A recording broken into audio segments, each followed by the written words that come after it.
Mardi 7 avril. Il fait un froid de canard. Tout à l'heure, en rentrant par le boulevard, c'était féerique.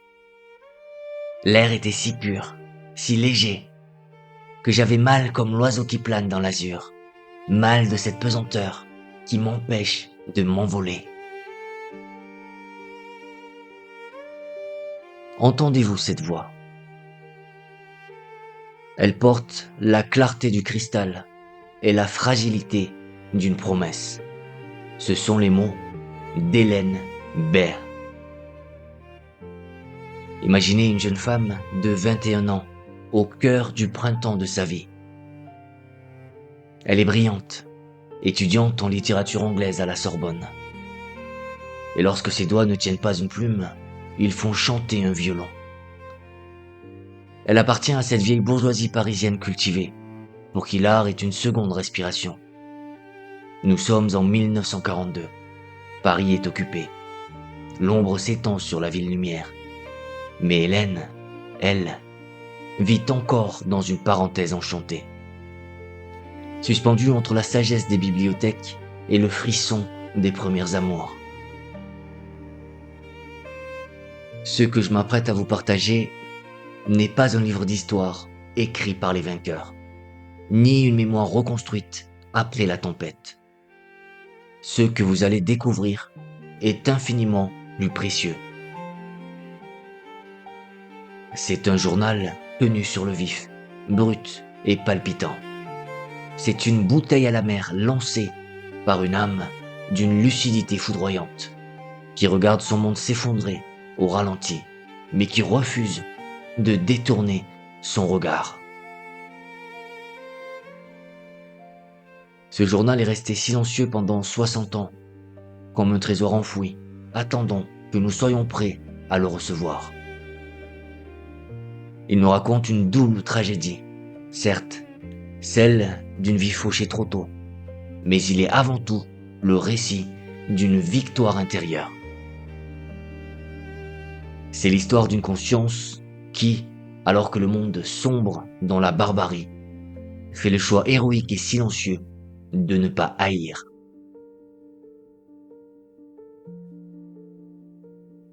Je vous convie aujourd'hui à marcher aux côtés d'Hélène, non pour pleurer sur l'obscurité, mais pour apprendre, grâce à elle, comment préserver sa lumière lorsque la nuit tombe.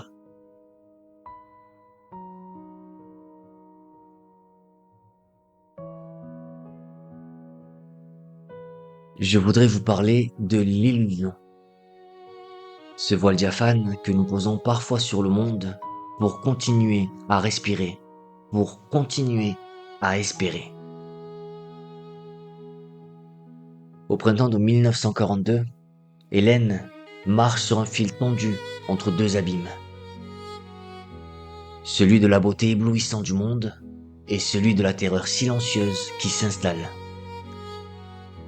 Elle vit ce qu'elle nomme, avec une préscience troublante, une vie double.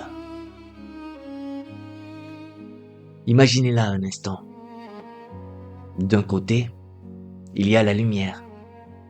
Hélène est une âme qui s'abreuve aux sources pures de l'esprit.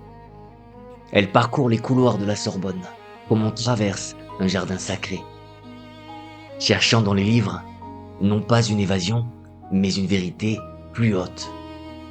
Elle laisse son cœur vibrer aux accords de son violon, et elle dialogue par-delà les siècles avec les poètes. John Keats et William Shakespeare ne sont pas pour elle des auteurs morts, ce sont des compagnons de route, des frères d'âme qui lui murmurent que la beauté est éternelle. Et puis, il y a l'amour, cet amour qui s'éveille doucement, timide et puissant, sous les traits de Jean Morawiecki. Pour une jeune femme de son âge, le monde ne devrait être que cela, une promesse d'avenir, une symphonie inachevée où chaque note appelle la suivante. Mais de l'autre côté du miroir, l'ombre grandit.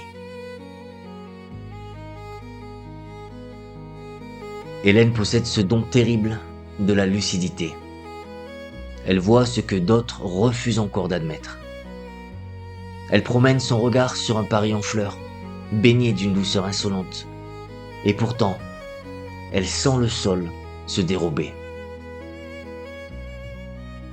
Elle éprouve une culpabilité étrange, presque sacrilège, celle d'être heureuse alors que le malheur rôde. Comment peut-on goûter à la douceur d'un rayon de soleil? Comment peut-on s'abandonner à la joie d'aimer quand on sait, au plus profond de sa chair, que l'orage se prépare pour les siens? C'est là que réside le grand déchirement de son printemps. Hélène note dans son journal ce contraste insupportable entre la splendeur de la nature qui renaît et l'angoisse qui étouffe sa communauté. Elle écrit que le soleil lui fait mal, car il éclaire un monde qui a perdu la raison. Pourtant, je vous invite à voir ici non pas une faiblesse, mais une force immense. Pour Hélène, s'accrocher à la beauté, continuer à lire, continuer à aimer, n'est pas une fuite.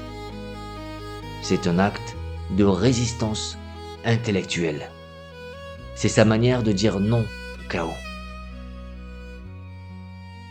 Face à la laideur qui tente d'envahir le monde, elle dresse les forteresses de la poésie. Elle nous enseigne que même au bord du gouffre, admirer une fleur ou chérir un vers, c'est affirmer que l'esprit reste libre, inviolable. C'est garder la flamme allumée, coûte que coûte, pour que l'obscurité ne gagne pas tout à fait.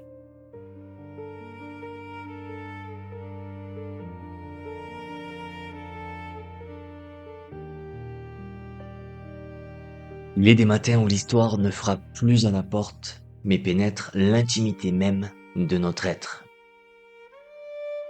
Le 8 juin 1942 est l'un de ces matins de bascule. Jusqu'alors, la menace flottait dans l'air comme une brume empoisonnée. Désormais, elle s'incarne dans un morceau d'étoffe.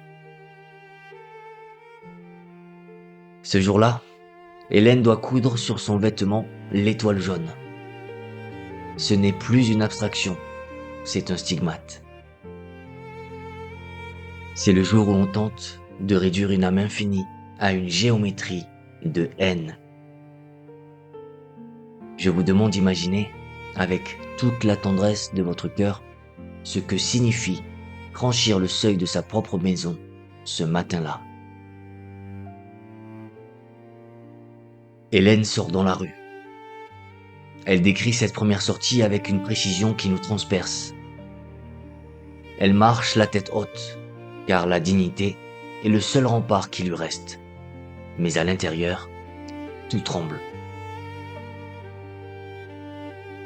Elle n'est plus simplement une étudiante en route vers le savoir.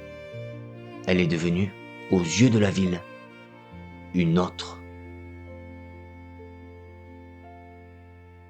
Elle scrute les visages, cherchant son reflet dans le regard des passants. Et que voit-elle? Elle voit le spectre entier de l'humanité. Il y a ceux qui détournent les yeux par indifférence, ceux qui fixent l'étoile avec hostilité. Et puis, comme des lucioles dans la nuit, il y a ceux qui lui offrent un sourire furtif, un signe de tête complice, une compassion silencieuse. Ces regards-là sont des refuges. Mais la douleur est vive. Hélène confie à son journal, avec une simplicité désarmante: « Je ne croyais pas que ce serait si dur. » Elle ressent cette étoile, non pas comme un tissu, mais comme une brûlure sur la poitrine. En un instant, elle comprend qu'elle est devenue une étrangère dans sa propre ville, dans ce Paris qu'elle a tant aimé et tant chanté. Elle marche sur les mêmes trottoirs, sur les mêmes arbres, mais elle marche désormais seule, séparée du monde, par cette couleur jaune criarde. Ce moment marque la fin définitive de l'insouciance. L'enfant qui s'émerveillait des nuages s'efface pour laisser place à une femme qui doit faire face à l'histoire. Son écriture elle-même s'en trouve transformée. Elle se déleste des fioritures du romantisme pour devenir plus sèche, plus factuelle, plus tranchante. Hélène ne cherche plus seulement à exprimer ses émotions, elle commence à enregistrer la réalité. Pourtant, au cœur de cette épreuve, une vérité lumineuse émerge pour nous. En tentant de la marquer pour l'exclure, l'oppresseur n'a fait que révéler sa noblesse. Hélène nous apprend que l'identité véritable ne se coud pas sur un manteau. Elle nous rappelle que, même désigné à la vindicte, l'être humain garde le pouvoir souverain de définir qui il est par la hauteur de son regard et la pureté de son cœur.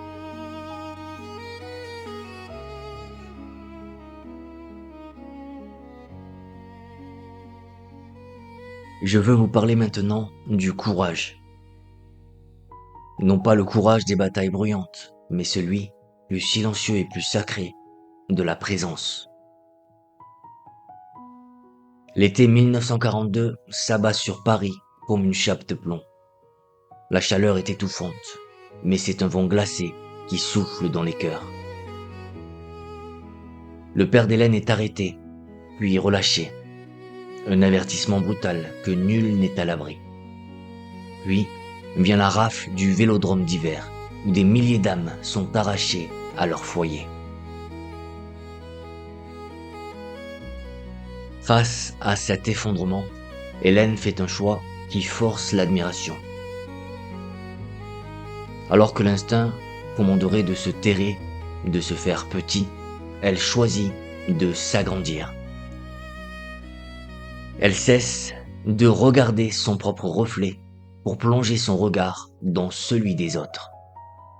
Elle devient assistante sociale bénévole à l'UGIF.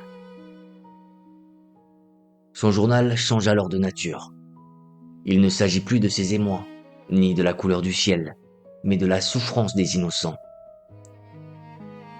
Elle devient la gardienne des enfants laissés pour compte, ces orphelins de parents vivants, dont les mères et les pères ont été emportés par la tempête. Je vous demande de visualiser cette image. Une jeune femme marchant dans les rues de Paris, tenant fermement de petites mains tremblantes dans les siennes. Elle les guide, elle les rassure, elle est leur ancre dans un monde à la dérive. Un mot terrible envahit ces pages, un mot qui sonne comme un glas. Drancy. Ce nom devient le synonyme de l'arrachement. Hélène décrit avec une précision insoutenable ces autobus qui traversent la ville. Elle voit les visages pressés contre les vitres, les mains qui s'agitent pour un dernier adieu. Elle écrit pour briser le silence complice de la ville, pour que le bruit des moteurs ne couvre pas le cri des cœurs. Elle note: on ne saura jamais ce qu'a été l'ignorance, ou la feinte d'ignorance, ou l'indifférence des autres. C'est ici que nous touchons au mystère de son âme. Hélène a des opportunités de fuir. La porte de la liberté est entr'ouverte. Elle pourrait partir, sauver sa vie, rejoindre la zone libre ou l'étranger. Mais elle reste. Pourquoi? Parce que partir, pour elle, serait une désertion spirituelle. Elle refuse de trancher le lien sacré qui l'unit au sien. Elle comprend que sauver sa peau, au prix de sa conscience, n'est pas une survie, mais une autre forme de mort. Elle choisit de rester là où l'on souffre, là où l'on a besoin d'elle. Elle nous enseigne ainsi que la plus haute forme de liberté ne consiste pas à échapper au danger, mais à choisir, en toute conscience, par amour et par solidarité, de partager le destin de ceux que l'on aime.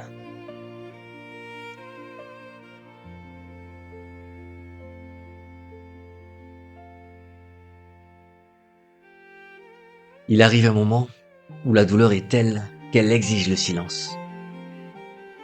Le journal d'Hélène s'interrompt pendant de longs mois, comme une respiration suspendue au bord de l'abîme.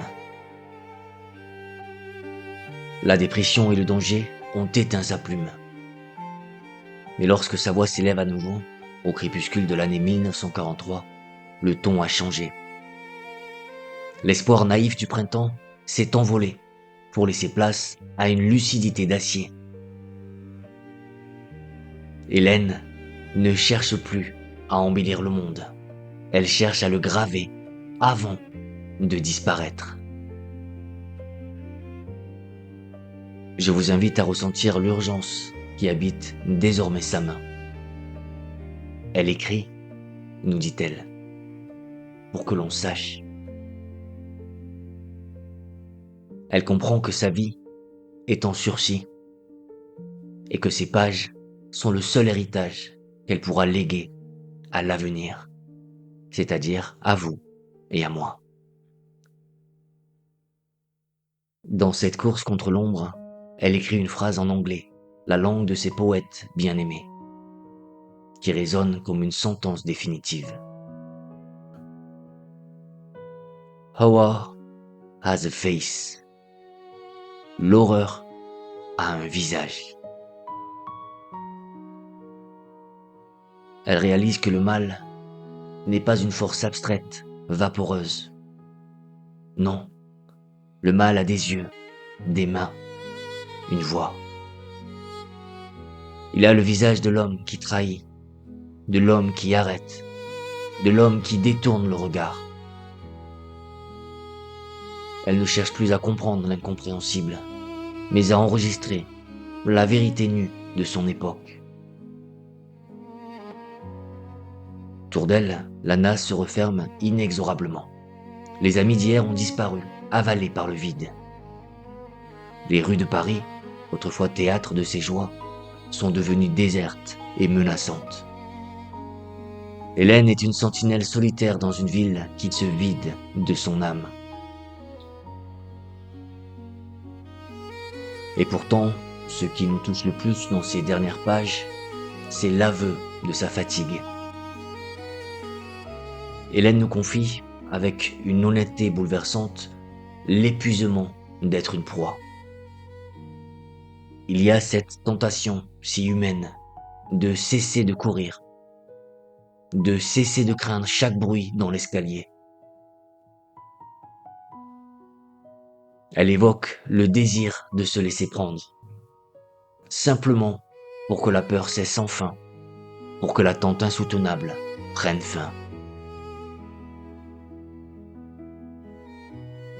Mais même dans cet accablement, elle continue d'écrire.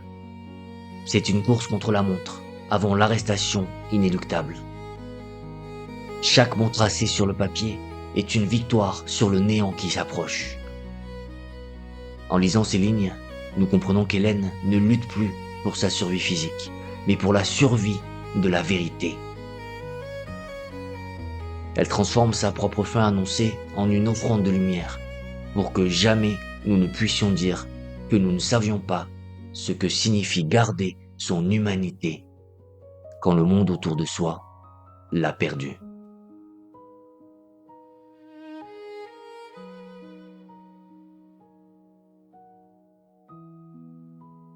Le 8 mars 1944, à l'aube d'un printemps qu'elle ne verrait pas fleurir, le temps s'est arrêté pour Hélène.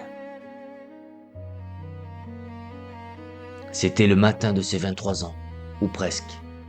Elle s'est levée pour suivre ceux qui venaient la chercher, laissant derrière elle sa jeunesse, ses rêves et ce trésor de papier.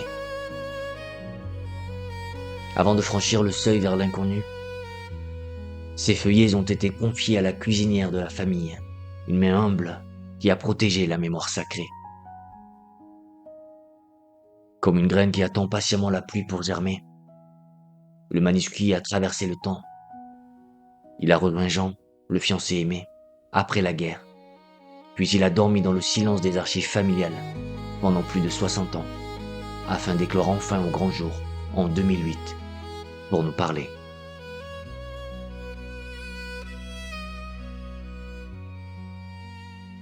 Le voyage d'Hélène, lui, s'est poursuivi dans la nuit de l'histoire.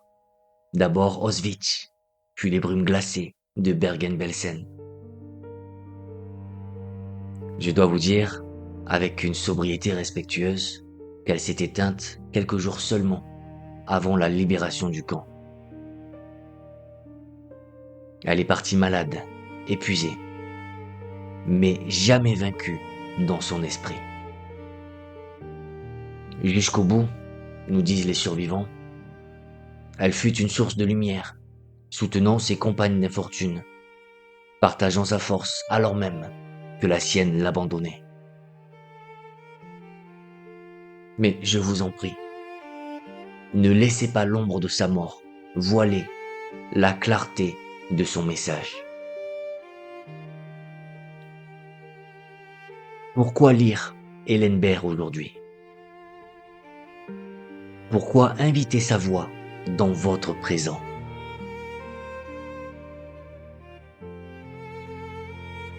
Parce qu'elle a accompli le miracle suprême. Elle a opposé à la déshumanisation brutale une humanité intellectuelle et spirituelle intacte. Hélène n'est pas morte en victime. Elle est morte en écrivain témoin. Elle a regardé la bête dans les yeux et elle a refusé de lui céder son âme. Elle nous a prouvé que l'on peut enfermer un corps, mais que l'on ne peut jamais emprisonner une conscience qui a décidé de rester libre. Je vous invite donc à ouvrir ce livre, non pas comme on rentre dans un cimetière pour pleurer, mais comme on entre dans un jardin pour célébrer la vie. Lisez le journal d'Hélène Baird pour rencontrer une amie, pour toucher du doigt une existence incandescente. C'est une leçon magistrale de lucidité et de dignité qui nous rappelle que chaque instant de beauté est une victoire sur le néant.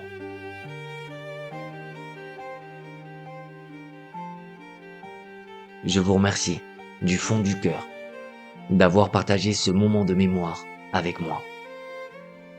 En prêtant votre oreille et votre sensibilité à son histoire, vous avez accompli un acte sacré. Vous avez permis à la voix d'Hélène de vibrer à nouveau. Vous avez fait d'elle, en cet instant, une vivante parmi les vivants.